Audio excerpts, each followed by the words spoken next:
Students, welcome back to the class. तो अब तक हमने कॉलिगेटिव प्रॉपर्टीज लगभग पूरी की पूरी कंप्लीट कर ली हैं और आज हम जो टॉपिक पढ़ेंगे वो है van't factor and some numerical applications of colligative properties. मैं होप करता हूँ आप घर पे बैठ के अच्छे ढंग से प्रैक्टिस कर रहे होंगे, अच्छे ढंग से अपने टॉपिक्स को रिवाइज कर रहे होंगे और अपना काम को प्रॉपरली कर रहे होंगे। तो लेट्स बिगिन नाउ। ठीक है, today we will start with the van't factor and the numerical involving that term. Welcome back students, today we will discuss van't factor all the colligative properties, whether it is relative lowering of vapor pressure, elevation in boiling point, depression in freezing point, and osmotic pressure, all have the same purpose. What is that purpose? To determine the molar mass of a compound or of an unknown compound. तो कई बार क्या होता है, जब हम molar mass को determine करते हैं एक्सपेरिमेंट से, तो उसकी जो एक्सपेरिमेंटल वैल्यू है और उसकी जो एनालिसिस से जो थ्योरेटिकल वैल्यू आई हुई है, उन दोनों में डिफरेंस आ जाता है। तो उस डिफरेंस का कारण क्या होता है? उस डिफरेंस को अंडर एक कैटेगरी बोलते हैं एबनॉर्मल मोलर मास।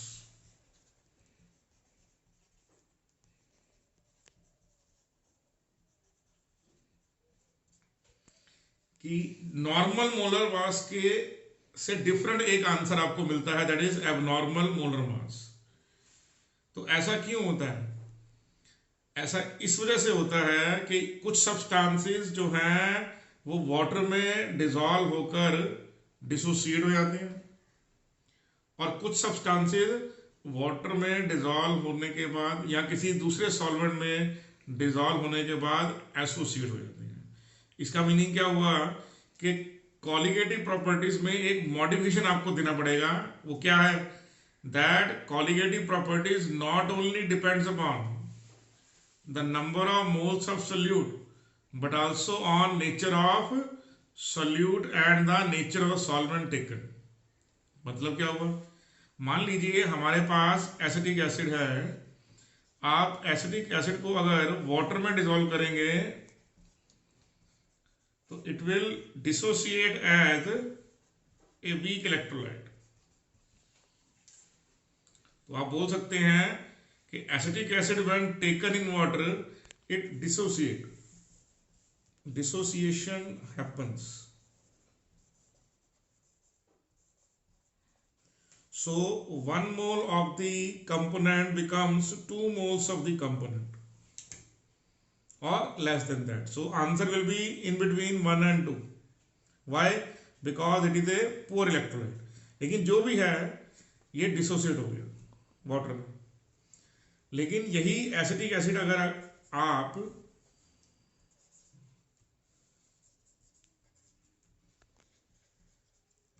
बेंजीन में डिसॉल्व करेंगे, क्या करेंगे आप? बेंजीन में डिसॉल्व करेंगे तो क्या होगा? उसका डाइमर बन जाएगा। क्या बन जाएगा? उसका डाइमर बन जाएगा। तो इसका मीनिंग क्या है कि डाइमर कैसे बनेगा?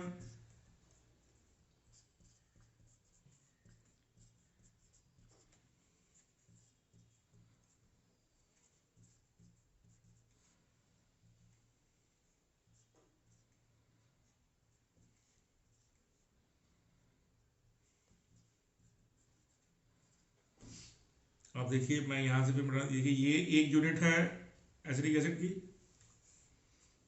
तो ये एक मॉलिक्यूल है, ये दूसरा यूनिट है। तो क्या होगा? यहां से एक हाइड्रोजन बॉन्डिंग बनेगी और यहां से दूसरी हाइड्रोजन बॉन्डिंग।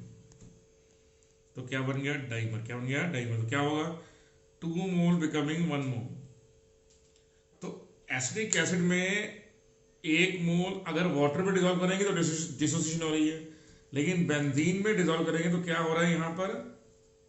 एसोसिएशन।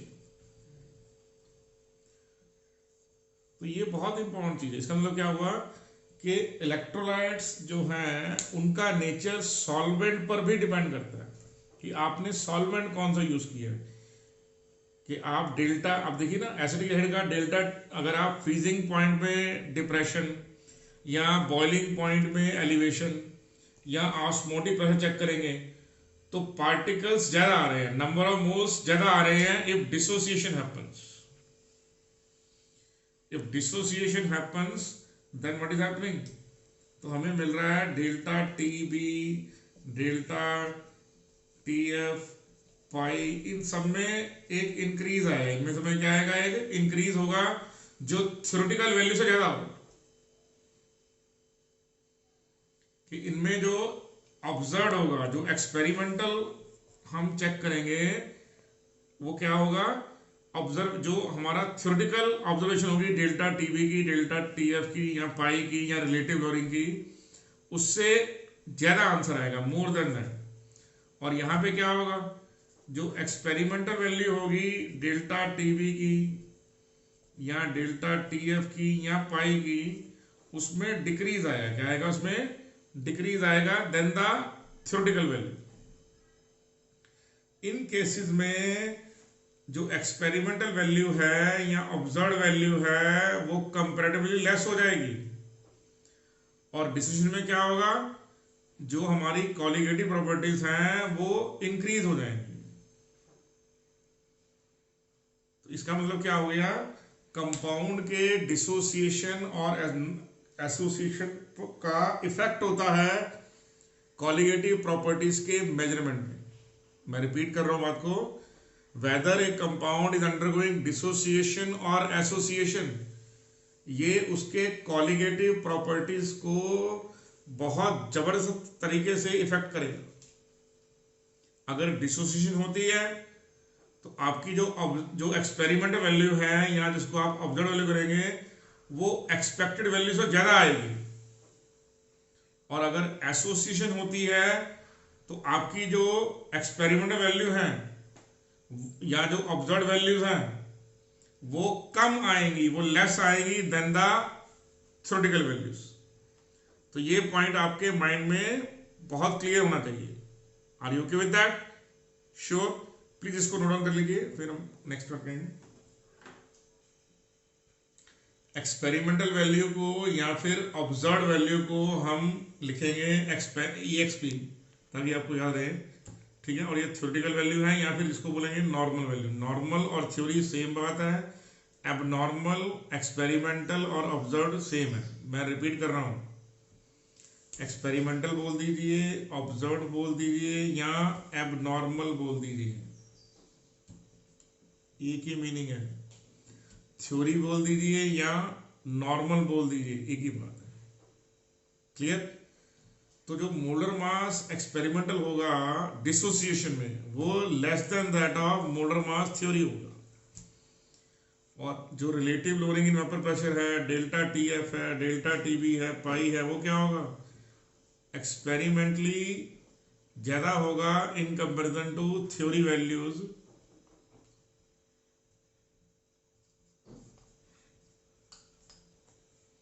अगर किसी कंपोनेंट में क्या आया है, डिसोसिएशन, क्या आया है, डिसोसिएशन, तो जो वैन टू फैक्टर है उसको हम डिनोट करेंगे I से, ठीक है। मैं दोबारा लिख रहा हूं, जो वैन टू फैक्टर है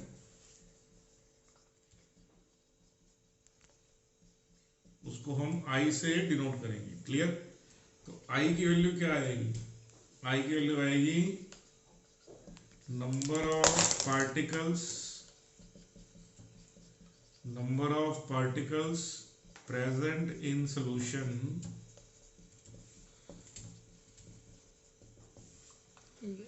so I का मीनिंग है number of particles present in solution divided by number of particles actually dissolved. कितने पार्टिकल या कितने मोल्स प्रेजेंट हैं और कितने मोल्स या कितने पार्टिकल एक्चुअली में डिसॉल्व करवाए गए थे। या फिर आई की वैल्यू क्या होगी, molar mass in theory divide by molar mass observed या फिर मोलर मास एक्सपेरिमेंटल, एक ही बात है, घबराने वाली बात नहीं है इसमें। या फिर क्या होगा ये डेल्टा टी एफ एक्सपेरिमेंटल या observed by delta T F theory, या फिर आई क्या है आपके पास यहाँ भर गया। क्लियर, बाकी बात हम लिखेंगे, इसको प्लीज नोट डाउन कर लीजिए आप लोग। अभी और भी फॉर्मूले हैं लेकिन आप इसको नोट डाउन कीजिए please. Pi experimental divide by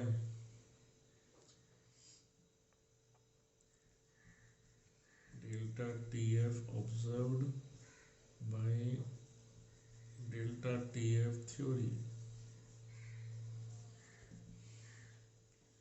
relative lowering in vapor pressure observed by relative lowering in vapor pressure theory।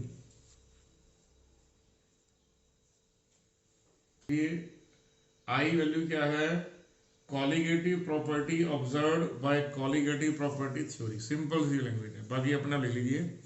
Colligative property observed by colligative property theory, या आई की जो वैल्यू है वो है मोलर मास थ्योरी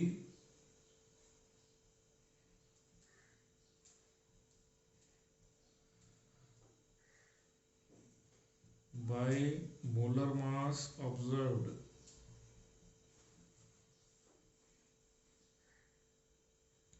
तो जैसे मान लीजिए हमारे पास कोई भी इलेक्ट्रोलाइट है जिसका जनरल फॉर्मूला है ए एक्स बी वाई, उसको आपने वाटर में डिसॉल्व कर दिया या सॉल्वेंट में डिसॉल्व कर दिया, तो ये होगा x mole of A and y mole of B. और ये x और y क्या है, x प्लस वाई है n के equal, total number of component formed after dissociation.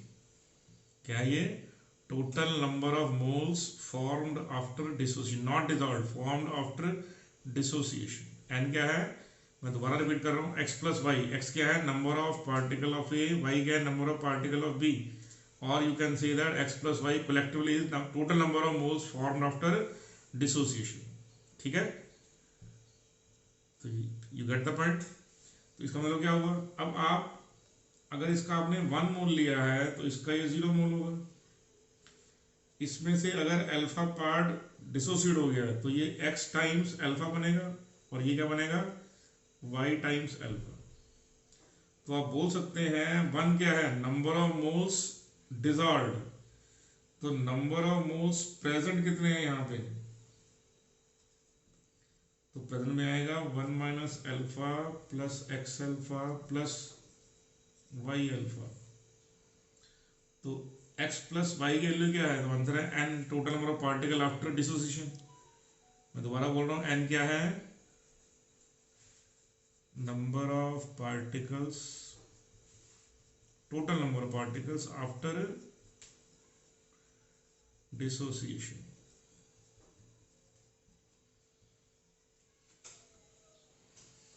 तो आप इसमें से अल्फा को कौन बाहर निकाल लीजिए, कितना हो जाएगा x प्लस वाई। तो x प्लस वाई क्या है n के इक्वल है, तो आंसर आ गया 1 minus alpha plus n alpha. अब क्या कीजिए आप इसमें से अल्फा को कॉमन बाहर निकाल लीजिए, n को आगे लिखिए, -1 को पीछे, चेक कीजिए ध्यान से,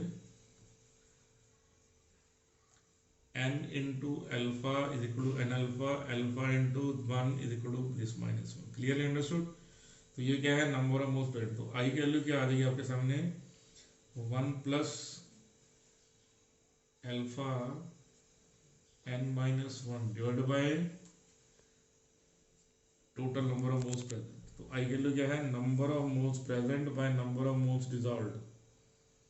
इससे क्या आ गया आपके पास, आई की वैल्यू क्या आ गई 1 प्लस अल्फा n माइनस 1 के इक्वल। एन क्या है, particles number, total number of particles after dissociation. तो आई की वैल्यू आ गई 1 plus alpha n minus 1 in case of dissociation. ये पॉइंट आपको याद रखना है, ठीक है। क्लियर बेटे। आप चाहें तो इसको ऐसे लिख सकते हैं i माइनस 1, ये इधर आगे माइनस 1 हो जाएगा अपॉन, और ये हो जाएगा n minus 1 is equal to alpha, that is also the answer of alpha. तो आप चाहें तो ऐसे लिख सकते हैं। Are you okay with that? Sure? तो प्लीज नोट कर लीजिए इसको आप। जैसे मान लीजिए आपने NaCl को वाटर डिजॉल्व किया तो क्या हो जाएगा, ये Na प्लस एक्वस, तो ये हो जाएगा Cl नेगेटिव एक्वस, तो ये एक्वस मीडियम बन गया। तो आपके पास कितने पार्टिकल आए आफ्टर डिसोसिएशन, तो 1 प्लस 1 कितना आंसर आ गया 2। तो आई के लिए कितनी आ गई 1 प्लस n माइनस 1 एल्फा। तो n की वैल्यू कितनी है, यहाँ पे n की वैल्यू है 2 के इक्वल है। आपका आंसर क्या आ गया, आई की वैल्यू कितनी आ गई 1 प्लस एल्फा। सिंपल देखिए, यहाँ पर एक और होगा एग्जाम्पल देखिए, Na2SO4, आपने इसको पानी में डिजोल्व किया, कितना बन गया 2Na प्लस, और ये बन गया सल्फेट, कितना आ गया 2 प्लस 1 3, 2 मोल ये है 1 मोल ये है। तो आई के लिए कितनी आ गई 1 plus n minus 1 alpha, and 3 minus 1 becomes how much 2 alpha, 3 minus 1 2, 3 minus 1 2, तो I comes out to be 1 plus 2 alpha। ऐसे देखिए और होगा आपके पास, मान लीजिए एल्यूमिनियम सल्फेट, वाटर में डिजोल्व किया आपने, हालांकि ये इसमें अल्फा का सल्फेट कितना हो गया 3, यहाँ पर एंगल नहीं है 5, कितने 2 moles of aluminium 3 plus 3 moles of sulphate ions, n is 5। Clear understood. 2 mole alpha के आए हैं, 3 मोल सल्फेट के आए हैं, ये अनायनिक फॉर्म में आ गए, तो n की कितनी है 5, तो i की कितनी आ गई यहाँ पे 1 plus n minus 1 alpha minus 1 plus 1 कितना हो गया यहाँ पे answer 1 plus 4 alpha, 1 plus 4 alpha. Clear understood? Sure. तो ऐसा जो वैल्यूज हैं आपकी वीक इलेक्ट्रोलाइट का वैल्यू निकालने के लिए भी आपको मिल सकती है। अल्फा की वैल्यू जो है सबको मालूम है, अल्फा वैल्यू बिटवीन 0 to 1 कुछ भी पॉसिबल है, तो अल्फा की वैल्यू जो है will be greater than 0 but less than equal to 1। Sure about that और नॉट? अल्फा की वैल्यू 0 से थोड़ी बड़ी होगी, ठीक है, but less than equal to 1, तो अल्फा ये 2 पैरामीटर में रहेगी आपके पास, लिमिट मान लीजिए इसको आप इस तरह की, ठीक है। तो अल्फा नियरली 1 होगा for strong electrolyte and very near to 0 होगा in case of weak electrolytes. Okay, sure you clear? तो ये सबको मालूम होना चाहिए। श्योर? तो प्लीज नोट डाउन कर लीजिए आप लोग। जैसे मान लीजिए कोई कंपाउंड है X, उसके n मोल्स हैं, तो n मोल्स जब किसी पर्टिकुलर सॉल्वेंट में आप डिजोल्व करेंगे तो मान लीजिए वो पॉलीमराइज, क्या हो गया, वो पॉलीमराइज हो गया। तो अगर इसका ये 1 मोल है तो इसका ये 0 मोल है, इसमें से क्या होगा, इसमें से अगर बीटा क्या है डिग्री ऑफ एसोसिएशन, तो यहाँ पे क्या बन जाएगा बीटा बाय n। कितने पार्टिकल यहाँ पर हैं, अगर डाइमर होगा तो 2 आ जाएगा, ट्राइमर होगा 3 आ जाएगा, टेट्रामर होगा 4 आ जाएगा, पेंटामर होगा 5 आ जाएगा। क्लियर नहीं क्लियर? तो आप बोल सकते हैं आई वैल्यू क्या होती है, नंबर ऑफ, कितने नंबर ऑफ मोल्स प्रेजेंट है, number of moles present, beta यहाँ पर क्या है डिग्री ऑफ एसोसिएशन,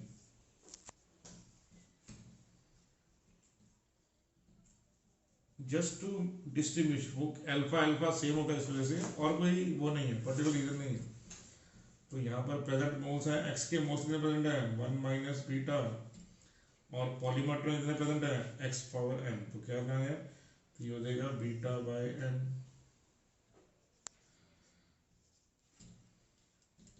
इन दोनों में से बीटा बाहर आ गया, तो ये हो गया 1/n-1। ये पीछे लेंगे, इसको आगे लिख देंगे, ठीक है। तो बीटा 1/n-1 हो गया। क्या है ये है नंबर ऑफ मोल्स प्रेजेंट। तो आई की वैल्यू क्या होती है, number of moles present divided by number of moles dissolved. तो आंसर आ गया आपके पास यहाँ पे। Are you sure about that clearly? तो आई की वैल्यू क्या आ गई आपके पास, आई की वैल्यू आ गई 1 plus beta 1/n-1। Are you sure about that? तो n की वैल्यू 2 है अगर वो डाइमर होगा, n की वैल्यू 3 है अगर वो ट्राइमर होगा।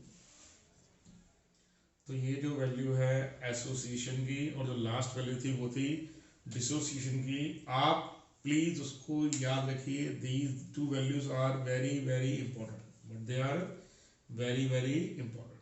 Please note down this. Look students, now in this case we have taken 1 to 1 electrolyte. Na plus is 1, Cl negative is 1, Mg2 plus is 1, sulfate is 1, K plus is 1, Cl negative is 1. So all are 1 to 1 electrolyte here in this case. Now in all those cases the van to factor follows this rule. I is equal to 1 plus n minus 1. So n is here 2, 1 2 1 2 1 2. So when you put that value, it is 1 plus alpha. Okay. Now here you can see easily that the first solution, these are all experimental values. Now if alpha is 1, theoretical consideration is taken into account, then in all of these cases, what is happening? Alpha is 1. So in all those cases, I value will be 2 2 2 in each case. But in reality, what you are observing, what are you observing? कि जो NaCl है उसमें 0.1 molal, 0.21 molal और 0.001 molal आप check कर दिए। यहां से यहां क्या हो रहा है, अगर हम लेफ्ट राइट चेक कर रहे हैं तो डाइल्यूशन बढ़ रहा है, means concentration decreases of the solute, solvent increase हो रहा है। So although NaCl and KCl are comparatively very strong electrolyte, but still you can see that for even for fairly 0.1 molar concentration, its alpha is not 1, degree of dissociation is not 1. So in case of NaCl, if you take 0.1 molar solution, degree of dissociation is 87%. Take alpha value, okay? In KCl it is 85%, so nearly equal. But look at the value of magnesium sulfate, value is 1.21. So you can see that for 0.1 molar solution, magnesium sulfate shows degree of dissociation very poor, that is 0.21 only, means 21% only. Now you further decrease the concentration, it is 0.01 molar. Here you will see a small increase in the value of NaCl and KCl, but there is a little bit more increase in case of MgS, magnesium sulfate. Now if you further dilute that 0.001 molar, you will see that because in NaCl and KCl degree of dissociation is already 94% in previous case, so it decreases very slightly. But in case of magnesium sulfate, you can see that the value jumps from 1.53 to 1.582. Sorry, 1.82. So it means what? This is tremendous. So you can see here, what are you observing? That on dilution, degree of dissociation increases. On dilution,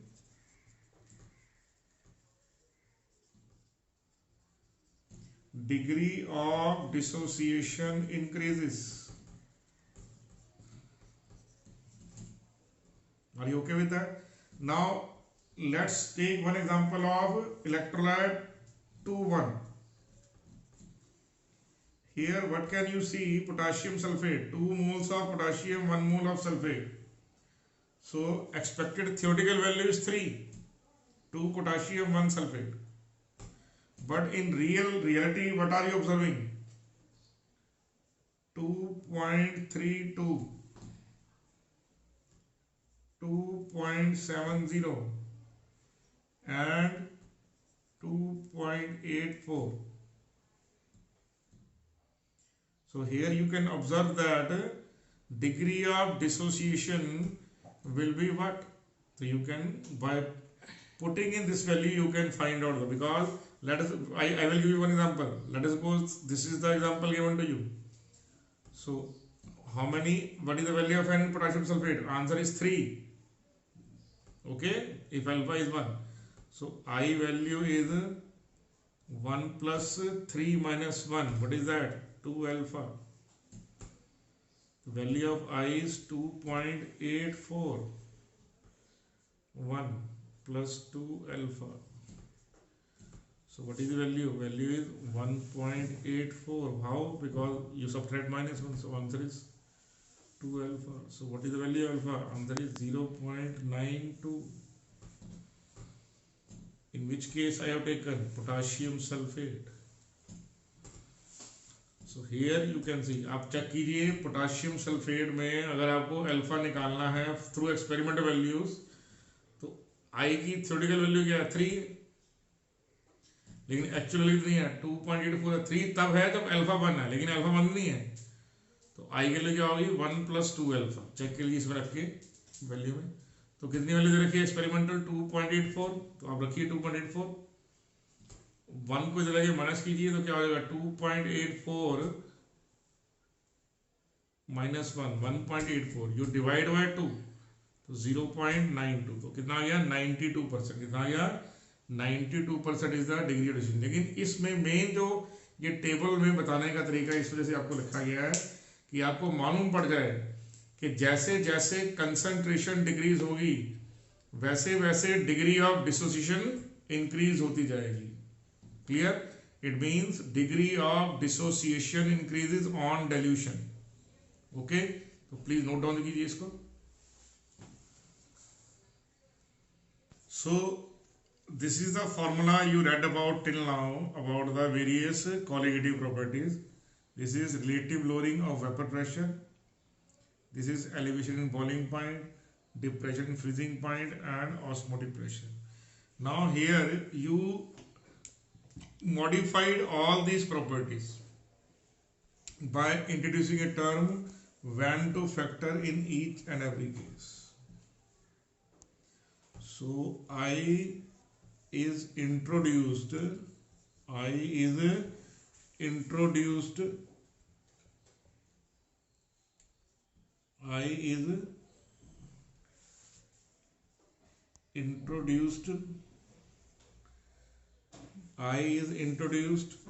to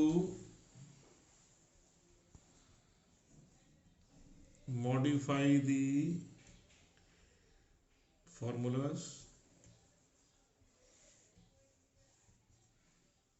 Okay, तो आपने अगर ना I is introduced to modify the formulas, तो formulas को modify करने के लिए आपने I, तो I क्या करता है? वो डिसोसिएशन और एसोसिएशन जो भी पर्टिकुलर केस में आपको ऑब्जर्वेशन हो रहा है, तो डिसोसिएशन में क्या हो रहा है? 1 प्लस n-1 अल्फा, और एसोसिएशन में क्या हो रहा है आपके पास? 1/n-1 beta. तो ये जो फॉर्मूलेज हैं आपको अच्छे ढंग से नज़र, ठीक है, याद नज़र में रखने हैं, इनको भूलना नहीं है एट एनी कॉस्ट। कुछ भी हो जाए you will not able to, क्योंकि ये फॉर्मूला पर ही बेस पूरे के पूरे न्यूमेरिकल आपको आने वाले जो टॉपिक्स हैं उनमें मिलेंगे। So make sure that you memorize all these equations, plus you memorize relative lowering of vapor pressure, plus memorize Van 't Hooft equation, Henry law, and plus all the concentration formulas. Are you okay with that? Sure? Okay. So now we will discuss some questions on colligative properties involving van 2 factors. हम पहला question discuss कर रहे हैं, if 0.2 molar NaCl solution is given and if alpha is 0.9, find osmotic pressure at 300 Kelvin. जैसे मान लीजिए NaCl को अगर आप पानी में डिजोल्व करेंगे तो ये Na+Cl नेगेटिव बन जाएगा। तो इसका मीनिंग क्या होगा? इसका मीनिंग ये होगा कि इस केस में आपके पास जो n की वैल्यू है वो 2 है। Why? Because 2 particles are being form. तो i की वैल्यू कितनी आ गई? 1 + n-1 अल्फा। तो n की जगह 2 रखिए, 2 - 1 1 हो गया, तो 1 + alpha. What is alpha given to you? Alpha is given to you 1. तो i इज 1.9। तो पाई आपको निकालना है, तो आंसर क्या है? Pi v is equal to i n/RT. Now everyone knows that n/v is molarity. So molarity is already given 0.2. So what is the value of I? Answer is 1.9. What is the value of n/v? Answer is 0.2. What is the value of R? 0.083 bar. Okay, and T is 300. So what's the answer here? ठीक है, आइए, तो 0.462 बार। Okay, clear ना? तो R की value आप check कीजिए। R की वैल्यू आप बस ध्यान रखिएगा, R की वैल्यू 0.0821 लेंगे जब एटमॉस्फेरिक में आपका आंसर है। एटमॉस्फेरिक आप बोलेंगे litre atmospheric kelvin inverse mole inverse. और अगर बार में निकालना है तो 0.83 litre atmospheric kelvin inverse mole inverse. गलती से भी वैल्यू आप जूल्स में मत लगाइएगा यहाँ पे।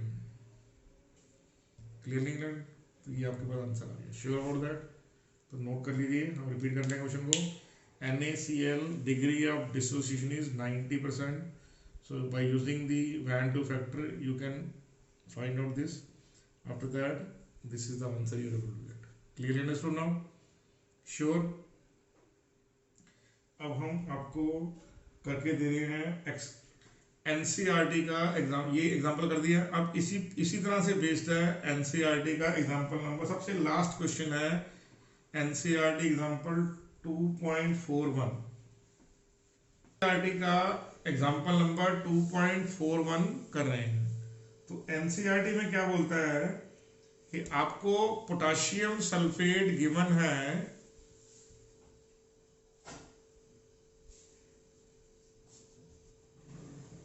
25 मिलीग्राम। तो कितना आंसर आ जाएगा? 25 × 10⁻³ ग्राम्स। ठीक है, ये क्या है? Molar mass of potassium, sorry given mass of potassium sulphate. फिर वो बोल रहा है अल्फा को 1 ले लीजिए इस क्वेश्चन में। ये आपको क्वेश्चन के अंदर गिवन है। ठीक है, आप क्वेश्चन पढ़ लीजिएगा एक्सरसाइज बुक से निकाल के। तो क्वेश्चन नंबर 2.41 है NCERT एक्सरसाइज का, सबसे लास्ट क्वेश्चन है NCERT एक्सरसाइज का। तो उसमें क्या बोल रहा है कि पोटाशियम सल्फेट में आप मान लीजिए अल्फा 1 है और गिवन मास है 25 मिलीग्राम। अगर वाटर जो है वॉल्यूम है वो 2 लीटर गिवन है आपको, और टेम्परेचर जो है आपके पास है 25 डिग्री सेल्सियस।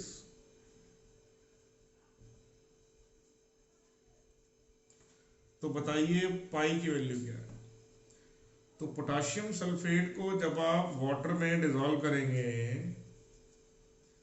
तो सबको मालूम है ड्यू टू कंप्लीट डिसोसिएशन आपके पास n की वैल्यू 3 आ जाएंगे, 2 पोटाशियम के और 1 सल्फेट का। तो आपके पास I की वैल्यू क्या आएगी? आपके पास I की वैल्यू आ जाएगी 3 - 1 = 2 alpha. So since value of alpha is given in the question 1, तो 2 × 1 2 +1 3 हो गया। तो I के लिए कितनी आ गई? 3। तो अब क्या करेंगे? आप बोलेंगे पाई × V = I nRT। तो पाई आपको निकालना है, वॉल्यूम इज गिवन 2 लीटर, आई की वैल्यू 3 है, नंबर ऑफ मोल्स क्या होते हैं, given mass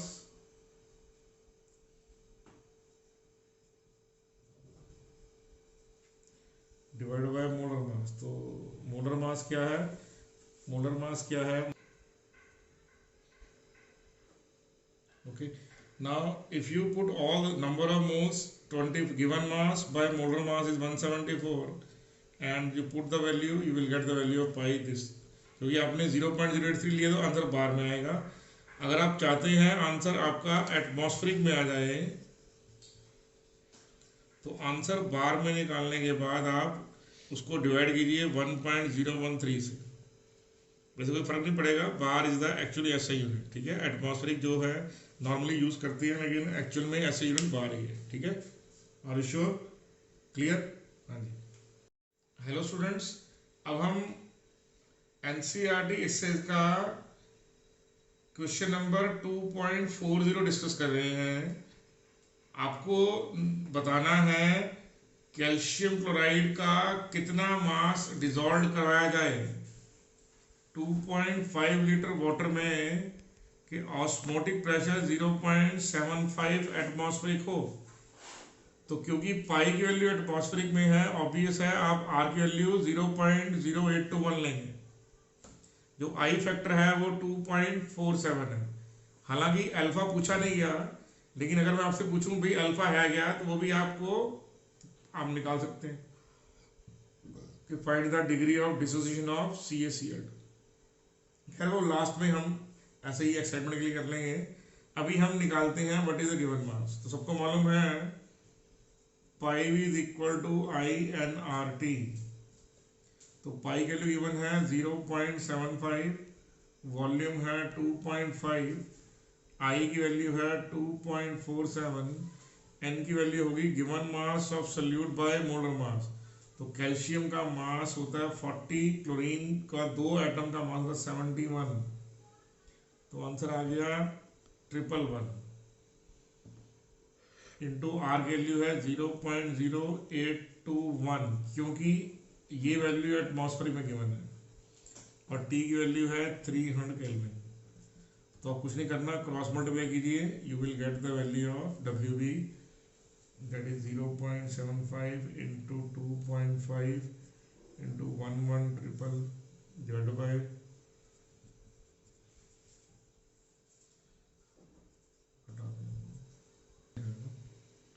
so when you cross multiply it, answer will be 3.421 grams, clear? तो आप चाहें तो आंसर को अमाउंट में ऐसे का छोड़ सकते हैं 3.421 ग्राम्स, या अगर चाहें तो आप इसको 111 से डिवाइड कीजिए, आपका आंसर नंबर ऑफ मोल्स में भी आ सकता है। तो जैसे पूछा गया वैसे बता दीजिए, नो प्रॉब्लम एट ऑल, ठीक है। Okay, sure? इजी है कि नहीं? To easy. क्वेश्चन को दोबारा समझिए। कैल्शियम क्लोराइड को जब आप डिसॉल्व करते हैं तो 3 आयंस यहाँ पे आपके आते हैं, लेकिन वैन टू फैक्टर 3 नहीं है, वैन टू फैक्टर 2.47 है। इसका मतलब क्या हुआ कि CaCl2 कंप्लीटली डिसोसिएट नहीं है वाटर में, इस कंडीशन में जो गिवन कंडीशन है आपकी। तो सब everything is given to you in the question itself. तो आपने जो जो वैल्यू दे रखी है उसको पुट करना है और अननोन क्वांटिटी को निकाल लेना है। Very very simple. Are you sure? चलिए, तो अब हम करेंगे एनसीईआरटी का क्वेश्चन 2.33 डिस्कस। आप बुक से क्वेश्चन चेक कर लीजिए। तो क्वेश्चन में क्या गिवन है आपको कि जो सल्यूट है उसको मैंने B माना है और सॉल्वेंट जो वाटर है उसको मैंने A माना है यहाँ पे। तो क्वेश्चन में क्या गिवन है आपको कि 19.5 ग्राम ऑफ 2-फ्लोरो एसिटिक एसिड जब पानी में डिसॉल्व करते हैं तो फ्रीजिंग पॉइंट में डिप्रेशन होता है 1 डिग्री सेल्सियस। तो आपको बताना है कि उस एसिड का जो वीक एसिड है, दैट इज 2-फ्लोरो एसिटिक एसिड, उसका डिसोसिएशन कांस्टेंट क्या है और वैन टू फैक्टर क्या है। Clear, understood? श्योर? क्वेश्चन को दोबारा से रिपीट कर लीजिए। आपको गिवन है 2-फ्लोरो एसिटिक एसिड जिसको पानी में डिसॉल्व करेंगे तो आपके पास आएगा एक आयन और प्रोटॉन, तो दो आपको यहाँ पर आयंस मिल रहे हैं। गिवन मास है 19.5, मोलर मास आपको निकालना पड़ेगा, खैर वो मैंने निकाल के रखा हुआ आपके लिए, दैट इज 78 ग्राम। तो आपको ये दो फैक्टर निकालने हैं। तो सबको मालूम है जो डेल्टा टी एफ की वैल्यू है वो है i into K F into M. तो डेल्टा टी एफ गिवन है 1, आई की वैल्यू पता नहीं है हमें, लेकिन के एफ की वैल्यू हमें दे रखी है क्वेश्चन में 1.86। मोलैलिटी होगी given mass by molar mass into 1000 by given mass of the solvent. Now you want to take the value of I, तो क्या करेंगे आप क्रॉस मल्टीप्लाई कीजिए इनको, और वैल्यू आपके पास I की वैल्यू 1.0752, तो I की वैल्यू कितनी आ गई आपके पास, ये आंसर जो आपको चाहिए। तो पहला पॉइंट क्लियर हुआ। अब सेकंड पॉइंट की तरफ बढ़ते हैं, उसका नाम है डिसोसिएशन कांस्टेंट। तो ये हो जाएगा 1.0752, तो इधर माइनस हो गया, तो अल्फा का लिख दें 0.752। तो आप आर्हेनियस इक्वेशन पे जाइए, के ए की दो वैल्यूज होती हैं, एक होती है C alpha square 1 minus alpha, और या फिर K is equal to C alpha square for any weak acid. क्योंकि अल्फा की वैल्यू ये कब लगा, जब alpha less than equal to 0.05 हो। अब ये वैल्यू यहाँ पर नहीं है, this value is greater, alpha is greater than 0.05। तो आप के ए की वैल्यू के लिए क्या करेंगे आप, तो सी क्या होगा, मोलैलिटी, क्या होगा, मोलैलिटी। तो ये मोलैलिटी यहाँ से आएगी, this is the term molality here, ठीक है। तो ये मोलैलिटी की वैल्यू यहाँ लगेगी, अल्फा की वैल्यू है 0.0752 डिवाइड बाय 1 माइनस 0.052। सॉल्व कीजिए, you will get the value of K. Sure, तो सॉल्व कीजिए। So after that in place of C you will put this value, the value comes out to be 0.5, and in place of alpha you will put this value, and after calculation the value is 3.06 10 power minus 3, that is dissociation constant of the given acid. very very important question, इसको दोबारा समझिए। पहले आप I निकाल लीजिए by using this equation, फिर I की value से आप अल्फा निकाल लीजिए, और फिर आप, क्योंकि दो फॉर्मूलेज हैं एज ए स्टूडेंट आपको मालूम होना चाहिए, ये फॉर्मूला एप्लीकेबल है जब अल्फा की वैल्यू 5% या उससे लेस हो, और ये फॉर्मूला एप्लीकेबल है जब वैल्यू 5% से लार्ज हो। Are you okay with that? So please note down very carefully, note down कीजिए। नाउ स्टूडेंट्स, अब जो नेक्स्ट क्वेश्चन है वो, अभी तक हमने जो क्वेश्चन किए हैं वो सारे के सारे किस पर किए हैं हमने, डिसोसिएशन पे। अब एक क्वेश्चन ऐसा आ रहा है जो एसोसिएशन पे है, ये एनसीईआरटी में एक सॉल्ट एग्जांपल है, मैंने उसी को थोड़ा सा मॉडिफाई किया है कि एसिडिक एसिड को जब आप पानी में डिसॉल्व करते हैं तो उसमें क्या होगा, उसमें डिसोसिएशन होगी। लेकिन उसी बेंजोइक एसिड को अगर आप बेंजीन में डिसॉल्व करते हैं तो वहां पर क्या होगा, एसोसिएशन होगी। तो आपको निकालना है डिग्री ऑफ एसोसिएशन क्या है, क्या निकालना, डिग्री ऑफ एसोसिएशन क्या है। जो के एफ की वैल्यू है हमने वही ली है जो क्वेश्चन में गिवन है, जो बेंजीन की एक्चुअल वैल्यू होती है वो 5.12 होती है, लेकिन अगर वो लेंगे इस क्वेश्चन में तो आपका आंसर गड़बड़ पे आ जाएगा। तो क्योंकि एक्चुअल क्वेश्चन में वैल्यू 4.9 है, तो आप वही लेके आइए, अपना दिमाग मत लगाइए उसके अंदर, फॉलो द क्वेश्चन।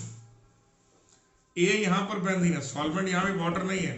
हर एक केस में हमने अभी तक वाटर को सॉल्वेंट लिया है, लेकिन इस केस में जो सॉल्वेंट है वो बेंजीन है, ये आपको पता लगाना है, ठीक है नहीं? श्योर। तो लेट्स मूव नाउ। तो डेल्टा टी आपको बिना 1.62। तो सबको मालूम है इन केस ऑफ एसोसिएशन आई की वैल्यू क्या होती है, 1 प्लस बीटा 1/n-1। तो यहाँ n2 है क्योंकि ये डाइमराइज है, तो आई की वैल्यू क्या आ जाएगी, 1 minus beta by 2, where beta stand for degree of association. तो डेल्टा टी एफ की वैल्यू क्या है, आंसर है i into K F into M. तो डेल्टा टी एफ क्या है, डेल्टा टी एफ है 1.62। आई की वैल्यू पता नहीं है, वो हमें निकालनी है 1 minus beta by 2।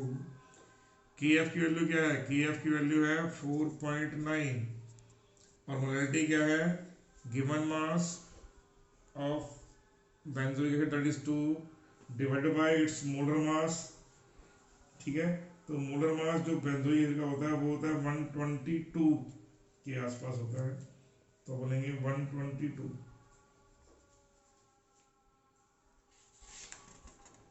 Sure about that.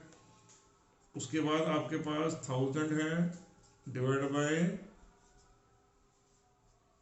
25 क्या है आपके पास, the given mass of the benzene. तो आपके पास यहाँ पर क्वेश्चन आ गया, तो आपने क्या करना है यहाँ नाउ, अब आपको अब यहाँ पर 1 माइनस बीटा बाय 2 की वैल्यू आ गई, तो क्या करेंगे क्रॉस मल्टीप्लाई कीजिए और आपके पास 1 माइनस बीटा 2 की वैल्यू कितनी आ गई 0.50412।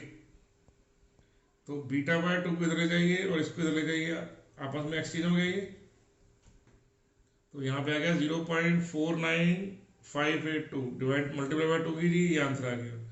तो इतना पोर्शन जो है वो आपके पास क्या है, तो बोलेंगे 99.16 क्या है आपके पास, 99.16 is the percentage association of the benzoic acid in benzene under given set of condition. Okay बेटे, ये बहुत इंपॉर्टेंट क्वेश्चन है, ठीक है, इसको आपने समझना है। आपको आज वैन टू फैक्टर पढ़ाए गए हैं, प्लस उस पर बेस्ड 2-4 हमने क्वेश्चन डिस्कस किए हैं।